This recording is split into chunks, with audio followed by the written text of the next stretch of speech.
35-ші сөз. Мақшарға барғанда Құдай тағала қажы, молда, жомарт, шейіт соларды қатар қойып сұрар дейді.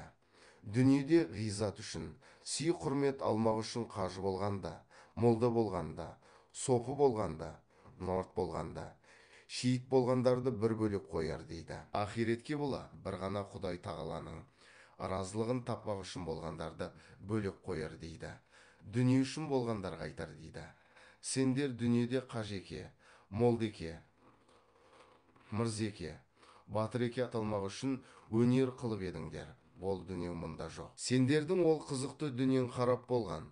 Сонымен қылған өнерлерің де бітті. Енді мұнда құрмет алмақ түгіл. Сұрау беріңдер. Бердім, өмір бердім. Не үшін сол өмірлеріңді бетіңе ахирет ұстап, ниетің дүниеде тұрып жұртты алдамақ үшін сарып қылдыңдар деп. Ана шын ниетіменен орын тауып, бір Құдайдың разылығы үшін өнер қылғандарға айтар дейді.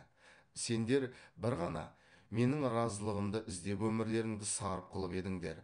Мен разы болдым. Сіздерге лайықты құрметті орын бар, дайын. Кіріңдер. Хам ол разылықтарыңнан басқа осы мақшар ішінде сендердің осы қылғаныңа өзі қылмаса да, іші еріп ынтық болған достарың табылса, шафағат қылыңдар айтар дейді. Сіздерге лайықты құрметті орын бар, дайын, кіріңдер.